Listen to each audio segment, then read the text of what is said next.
Muito bem, estamos aqui de volta para dar continuidade à nossa escola bíblica dominical com a revista da CADB. Nesse trimestre, estamos estudando a Epístola aos Gálatas e aos Efésios, duas epístolas de Paulo. E Efésios capítulo 4, nós vamos falar da unidade da igreja e a nova vida.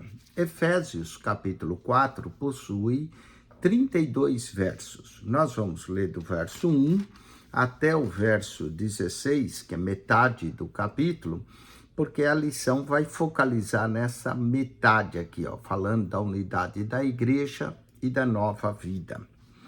Olha, Paulo estava preso, ele diz assim: rogo-vos, pois eu, o preso do Senhor, que andeis como é digno da vocação com que fostes chamados. E como é que nós andamos digno da vocação que fomos chamados? O verso 2 diz: com toda a humildade. A arrogância não pertence ao servo de Deus.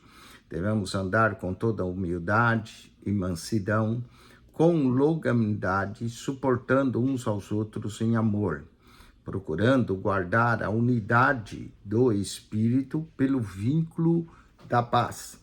E aí vemos, há um só corpo e um só Espírito, como também fosse chamado em uma só esperança da vossa vocação, um só Senhor, uma só fé, um só batismo, um só Deus e Pai de todos, o qual é sobre todos e por todos e em todos.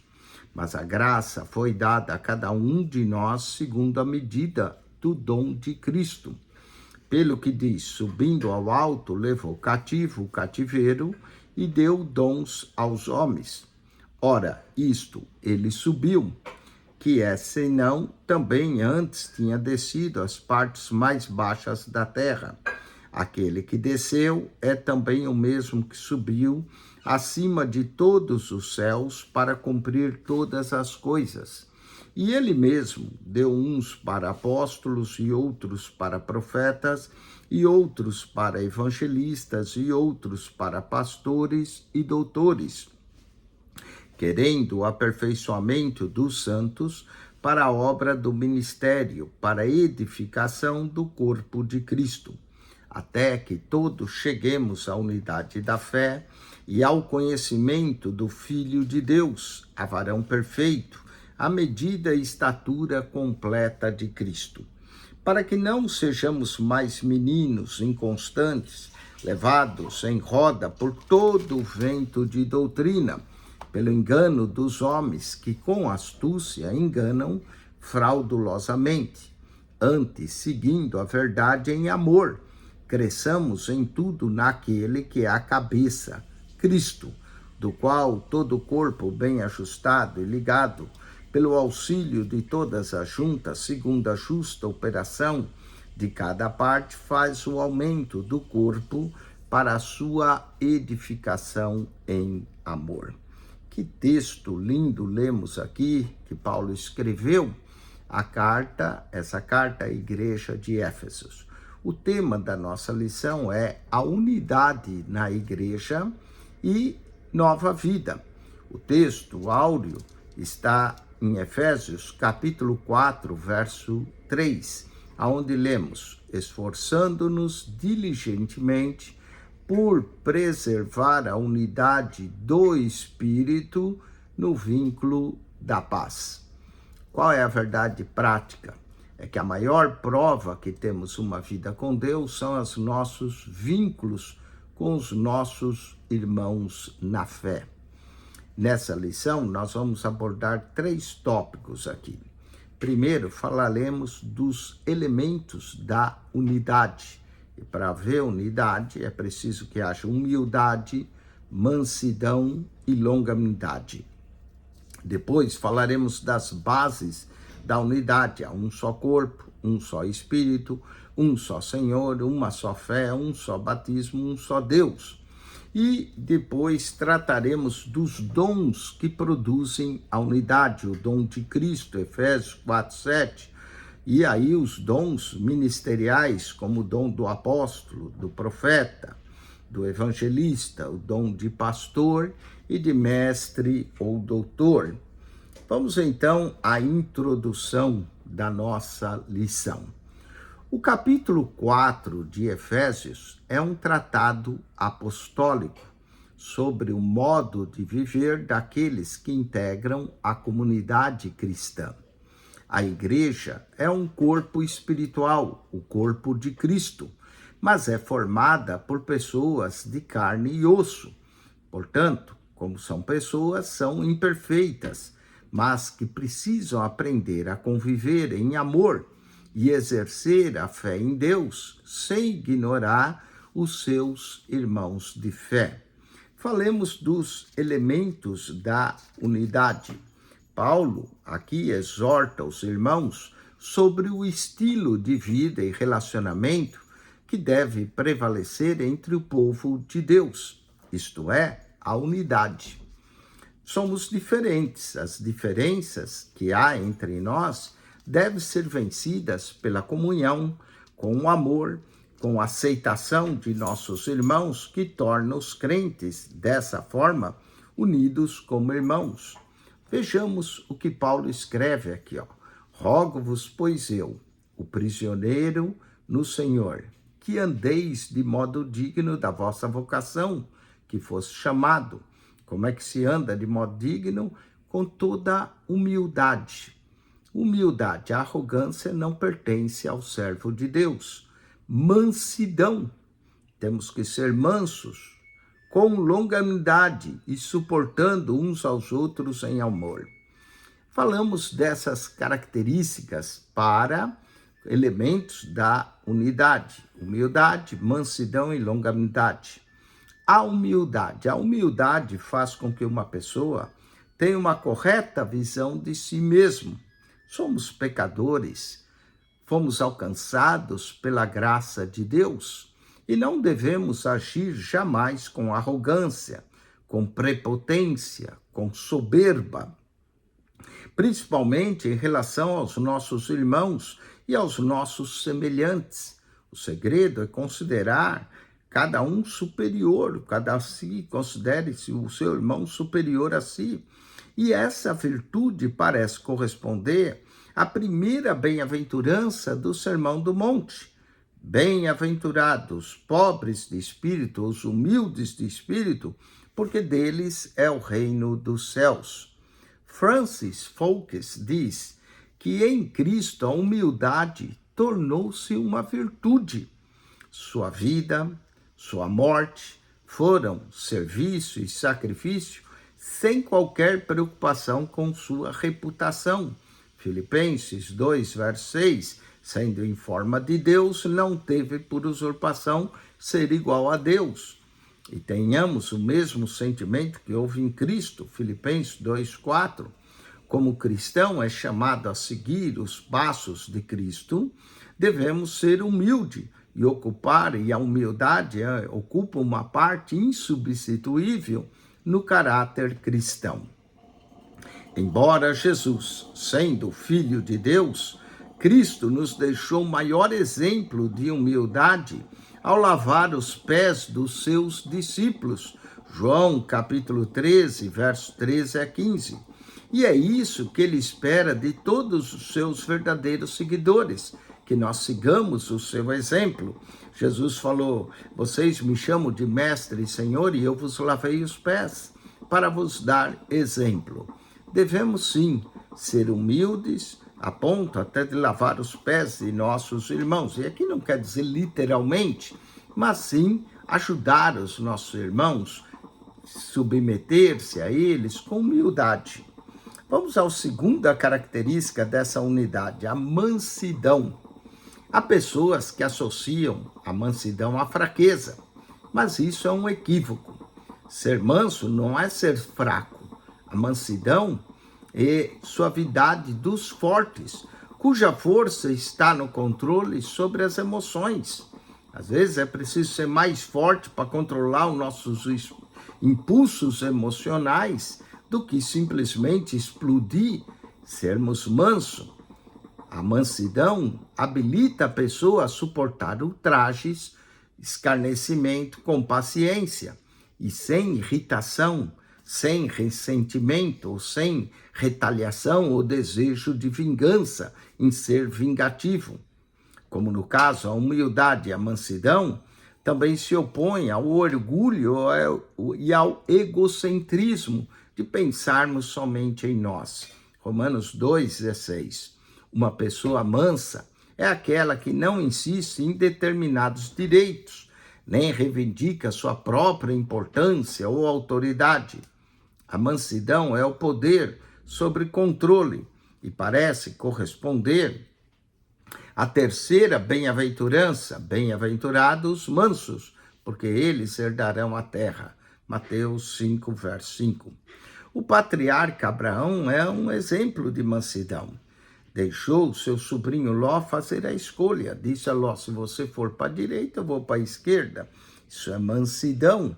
Outro exemplo de mansidão é Moisés. A Bíblia declara em Números 12:3 que o varão Moisés era muito manso, mais do que todos os homens que havia sobre a terra. Números 12, verso 3.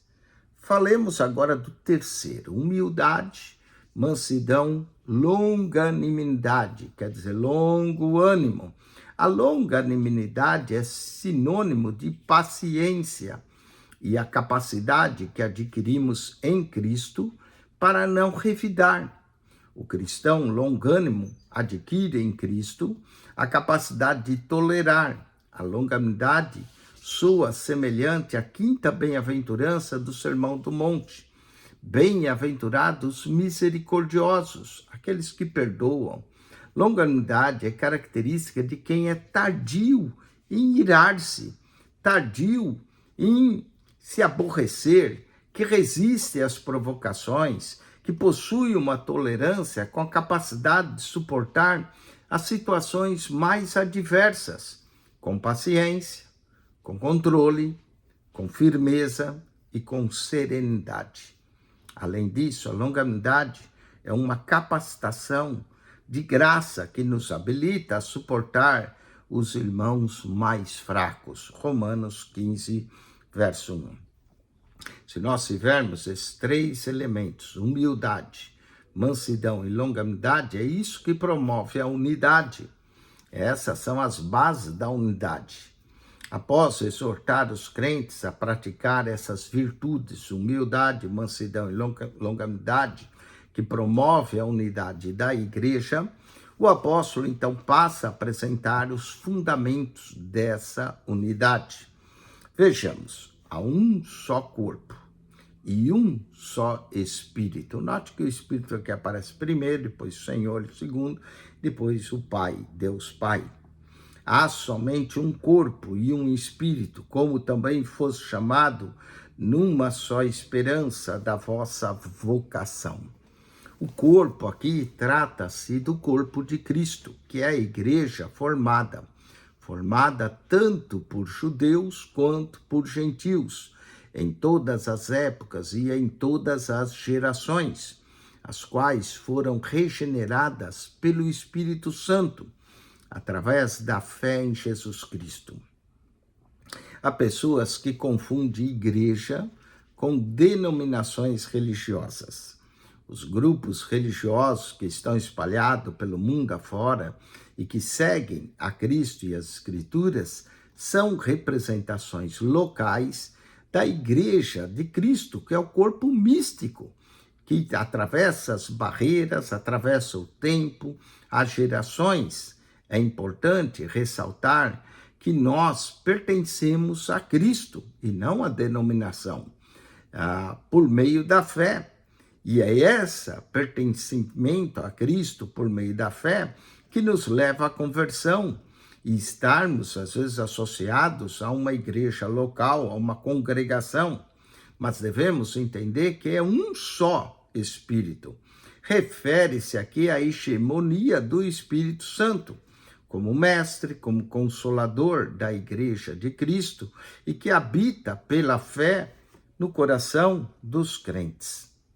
O segundo um aqui, depois de um só corpo, um só espírito, uma só vocação, temos um só Senhor, o Senhor Jesus, uma só fé. Há um só Senhor, uma só fé e um só batismo, batismo em Cristo.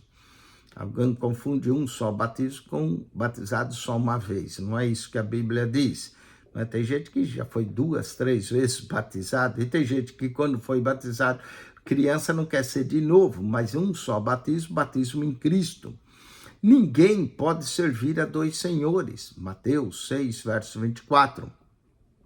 A comunidade dos salvos, a igreja, também não pode ter mais de um senhorio sobre ela. E o único Senhor, o Senhor absoluto da igreja, é o Senhor Jesus Cristo. É o Senhor sobre o mundo, sobre a igreja, e é uma doutrina bem presente nas páginas do Novo Testamento. O cristão tem vida, porque confia no Senhor da vida, o Senhor Jesus, visto que ninguém pode ter vida eterna se não entregar sua alma ao Senhor Jesus, como seu Senhor, como cabeça da igreja, e somente Cristo é que ocupa essa posição. Romanos 10, verso 13, Colossenses 2, 19. A igreja só serve ao único e soberano Senhor Jesus Cristo, que é o autor e o consumador da fé. Hebreus capítulo 12, verso 12. Essa mesma fé, fé santíssima, que uma vez foi dada aos santos, Judas 1, verso 3. Falemos de um só batismo, um só Deus. Um só batismo, um só Deus e Pai de todos, o qual é sobre todos, age por meio de todos e está em todos. Vamos aqui ressaltar o que o apóstolo Paulo não está se referindo à cerimônia de batismo em água por si só, mas está se referindo a um revestimento de poder para sermos a testemunha de Cristo, tratada também no livro de Atos dos Apóstolos. Refere, sim, à nossa união espiritual com Cristo. Temos um só Pai, Pai de todos, o qual age em todos. Portanto, todos somos irmãos. E o batismo em águas é apenas um sinal exterior, mas nós somos batizados em Cristo. Isso, batizar no corpo de Cristo, ocorre na conversão quando nós passamos a entregar o corpo de Cristo. O batismo espiritual, que é a nossa identificação com Cristo, é o que nos outorga uma autêntica unidade mística com o corpo místico de Cristo, com Ele e de uns com os outros, um só Deus. A igreja, acima de tudo, ela é monoteísta, ou seja, crê num único Deus. Portanto, a igreja cristã ela é monoteísta e cristocêntrica e pneumática, porque ela crê na unção do Espírito Santo, não é? A fé que promove a salvação vem pela graça e não tem outro fundamento além do próprio Deus. Então, somos sim monoteístas, cristocêntricos e cheios do Espírito Santo. Falemos dos dons que produzem a unidade. Cristo concedeu dons ministeriais à igreja. Esses dons são os dons do próprio Cristo, visando o crescimento e o bem-estar de todos os crentes, para que todos sigam uma direção espiritual, até que todos cheguemos à unidade da fé, ao pleno conhecimento do Filho de Deus, à estatura de varão perfeito. Esses dons não são distintos da supremacia um dos outros, mas em serviços específicos para edificação plena do corpo de Cristo. Falemos do dom de apóstolo e do dom de profeta. Diz em Efésios 4:11, ele mesmo concedeu uns para apóstolos, outros para profeta. Apóstolo quer dizer enviado. há 3 tipos de apóstolos, a saber, o apóstolo enviado pelo Pai, que é o próprio Senhor Jesus. Em Hebreus 3:1 lemos que Cristo é o apóstolo e sumo sacerdote da nossa confissão. Deus enviou o seu Filho ao mundo. João 5:36, Isaías 61, Lucas 4:18. Esse primeiro apóstolo é o próprio Cristo. O segundo, os apóstolos enviados por Jesus, que também são chamados os apóstolos do Cordeiro, que muitos creem que é um grupo especial de 12. Jesus tinha muitos discípulos, mas apenas 12 apóstolos. E temos os apóstolos enviados pelo Espírito Santo. Paulo, Barnabé eram apóstolos, Silas, não é? E outros, mas esses foram enviados pelo Espírito para fazer a obra missionária. Paulo foi o único apóstolo enviado por Jesus como um nascido fora do tempo, conforme ele mesmo diz, 1 Coríntios 15:8, Atos 9:15, e foi pelo Espírito Santo comissionado para fazer a obra, Atos 13:2. Não só ele, também Barnabé, juntamente com ele. O Espírito Santo também enviou Gunnar Ving, Daniel Berg para o Brasil em 1910, a fim de iniciarem uma das maiores obras pentecostais, que é a Assembleia de Deus. Começou em Belém do Pará, a primeira Assembleia de Deus, 18 de junho de 1911. Num sentido amplo, todos os crentes foram chamados e enviados também como embaixadores e testemunhas de Cristo, a fim de participarem da missão da igreja. Assim como o Pai me enviou, eu também vos envio. João 20, verso 21. Marcos 16, verso 15. Ide por todo o mundo e pregai o evangelho a toda a criatura. Paulo também menciona em 1 Coríntios 12, 29, que nem todos são apóstolos. Uma igreja apostólica é aquela que segue a doutrina dos apóstolos e não necessariamente que tem um líder ou um título como apóstolo. Falemos agora do profeta. O profeta, em um sentido estrito, é aquele que proclama a palavra que o próprio Deus lhe comanda falar. Ele fala em nome de Deus, visando um objetivo divino. Mas convém não confundir o ofício do profeta em Israel, no Antigo Testamento, com o dom de profecia da igreja no Novo Testamento. O ofício de profeta era especialmente, mas não exclusivamente, para a ministração da mensagem de Deus ao povo de Israel. O ministério de profeta é concedido por Cristo para a edificação da sua igreja. Ambos têm algumas similaridades e diferenças, e também particularidades nas suas funções, mas que em linhas gerais têm a finalidade de instruir, de confrontar, de exortar e de consolar o povo, tanto Israel como a igreja, concernente à justiça do reino de Deus na terra. O dom de profecia, ele é concedido ao Espírito, pelo Espírito Santo, conforme lhe apraz, visando a exortação, consolação e edificação do corpo de Cristo. 1 Coríntios 14, verso 3. Façamos uma certa distinção entre o dom de profecia, qualquer um pode profetizar, e o ministério específico, o dom ministerial de profeta. Todavia, convém lembrar que não temos mais profetas e apóstolos que possam acrescentar alguma outra palavra ao cânon da própria Escritura Sagrada, que já se encontra completo e definitivo. E ninguém pode reivindicar hoje uma inspiração para acrescentar quaisquer palavras às Escrituras Sagradas. Apocalipse 22, verso 18. Vamos ao dom de evangelista. E ele mesmo concedeu uns para apóstolos, outros para profetas e outros para evangelistas. Jesus chamou e atribuiu a alguns o dom de evangelista, cujo objetivo é a pregação evangelística com a demonstração de espírito e poder para fazer o evangelho mais claro e relevante àqueles que não creem, aos descrentes, levando-os ao arrependimento e à fé em Cristo. É o evangelista que traz almas para a igreja. O dom de evangelista pode ser expresso de muitas formas, através da evangelização para multidões.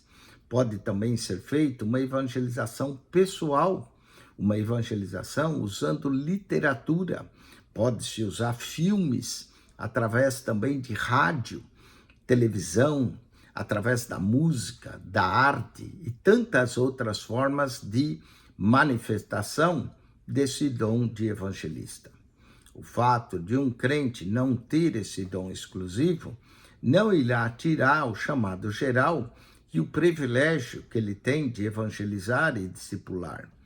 Todos, inclusive os ministros, temos outros dons que devem ajudar a fazer a obra do evangelista, pois cada membro da igreja de Cristo deve ser uma testemunha de Cristo e levar o nome de Cristo. Vós sois o sal da terra, vós sois a luz do mundo, 2 Timóteo, capítulo 4, verso 5, Atos 1, verso 8.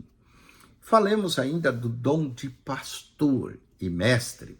O verdadeiro pastor é o Senhor é o meu pastor, nada me faltará. Jesus disse, eu sou o bom pastor. Mas ele mesmo concedeu uns para apóstolos, outros para profetas, outros para evangelistas e outros para pastores e mestres. Pastores e mestres. Aqui parece constituir um só ofício com dupla função, tanto a de apacentar quanto a de ensinar. Era o que Jesus fazia, ele é o bom pastor. Ele tanto apacentava as suas ovelhas como as ensinava. Todavia, há outros que entendem que esses dons não são cumulativos, ou seja, não é necessariamente que todo pastor é um mestre, e nem todo mestre é pastor, mas todo aquele que pastoreia tem sempre muito que ensinar ao povo de Deus. Falemos do pastor do rebanho de Deus. É a pessoa que leva em seu coração o fardo, as lutas do povo de Deus, alimentando-os com a verdade. Busca quando se extravia. Defende contra tudo que pode ferir o rebanho, ou aquilo que venha destruir ou desviar da fé, inclusive dos falsos mestres. E para isso o pastor tem que conhecer bem a palavra de Deus. Alguns pensam que ser pastor na igreja significa o poder de exercer liderança sobre o povo.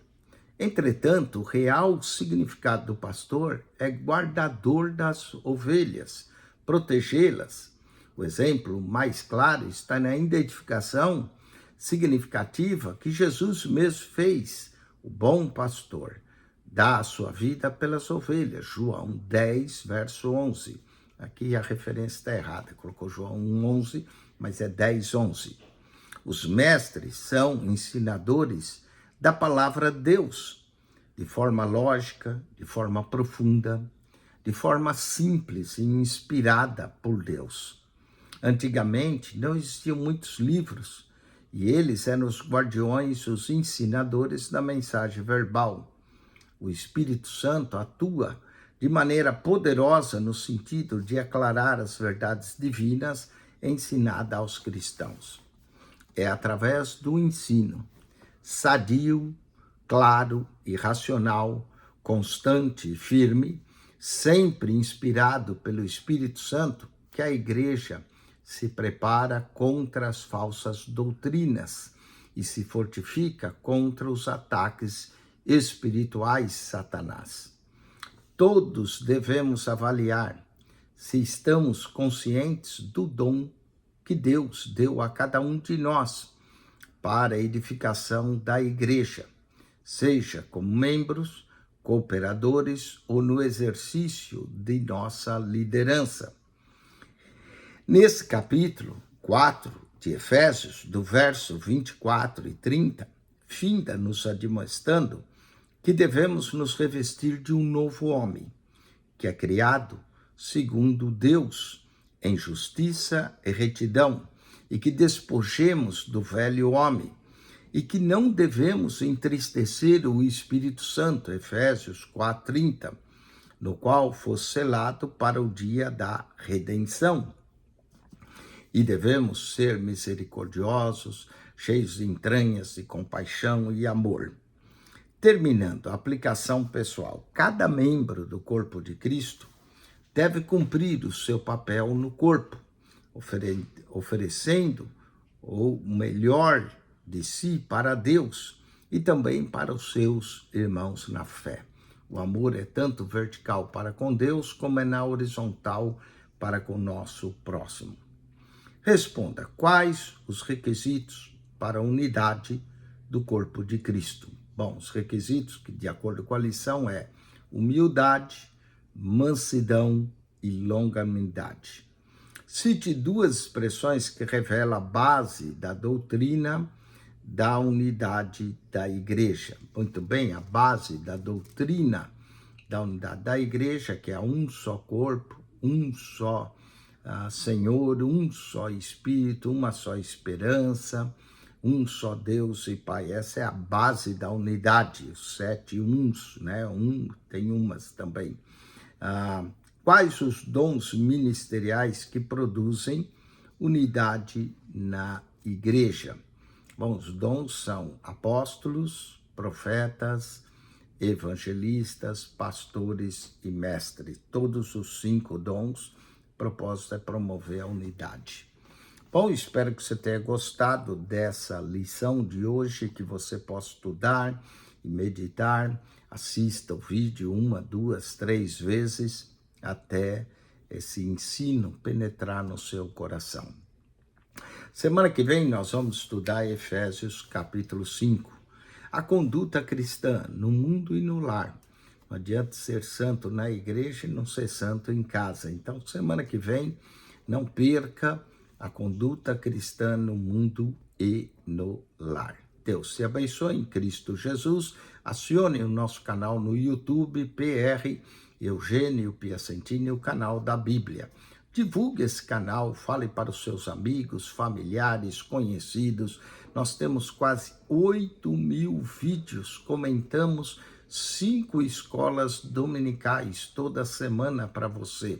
Além da dificuldade bíblica que pomos de manhã, um verso da Bíblia por dia, uma curiosidade bíblica.